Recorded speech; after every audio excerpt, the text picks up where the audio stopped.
watched the TV program, Who Do You Think You Are? Oh, yeah. Have you investigated who your ancestors are? As you do, you will be captivated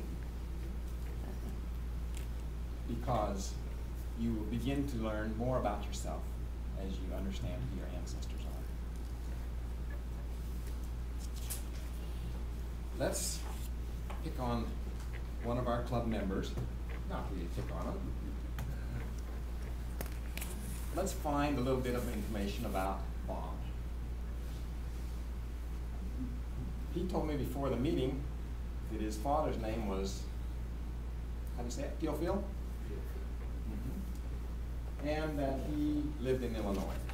So we are at the website ancestry.com, and I hope you can see the screen, because we are going to go to the event of his birth, and we'll pick the year when he was born, or the approximate year if we don't know the exact year. If you don't know the exact year, you can choose plus or minus how many years you want to put on there. We'll put plus or minus 1 year. Where was he born? We think he was born in Illinois. Oh, it brings up a selection for us. We'll choose Illinois, USA. Let's do a search and see if we find anything about Bob and his family. Search. Of course, you always have to wait for computers, and that's one disadvantage of having only 5 to 7 minutes. But here we have some choices. Theophil Metke, 1903, born in Illinois. That could be it. It's on a Social Security death index.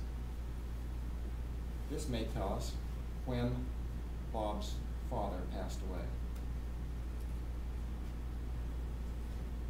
17 July 1991. Let's go back and look at family. Let's look at the 1910 census and see what about Theophil's family in 1910. We can see here that Theophil was 7 years old. He was the son of Alex. And if we move the screen, I think the screen will move, we can see that Alex was married to Paulina. Those are his grandparents. And there's Theophil, Bob's father, and some siblings. I asked him about Mealy. He says, there's no Mealy, but I have an Aunt Amelia. So the census taker apparently wrote down Mealy because someone said, these are my children. Mealy was one of the children. Okay. Well,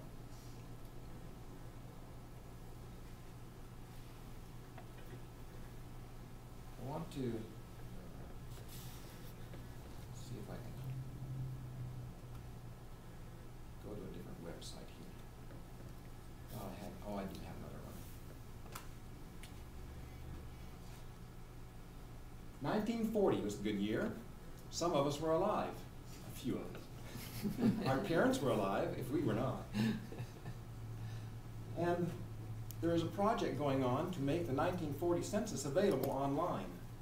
Why right now and why so much 1940? Because the census information is kept only for statistical purposes until it's 72 years old. We're in 2012. It's been 72 years since 1940. The information became available on April 2nd, and there was a tremendous project of people, thousands of people, beginning to make this information available. How do you make it available? You participate, and you become captivated.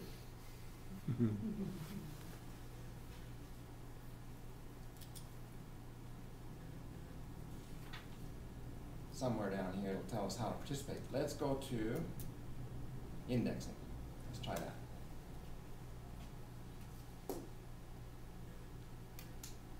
And you will see that you can sign up, you can register and sign up and begin to do this yourself.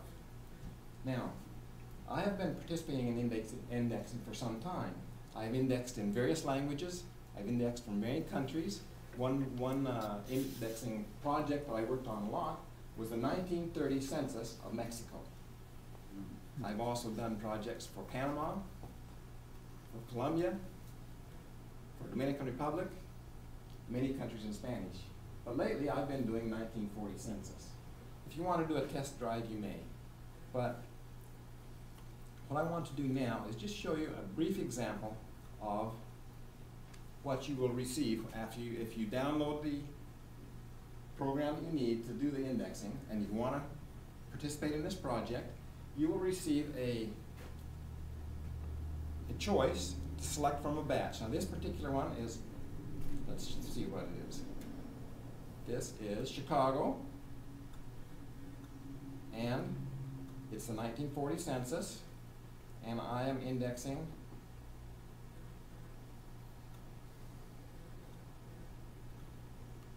right here. Yep, is a family name.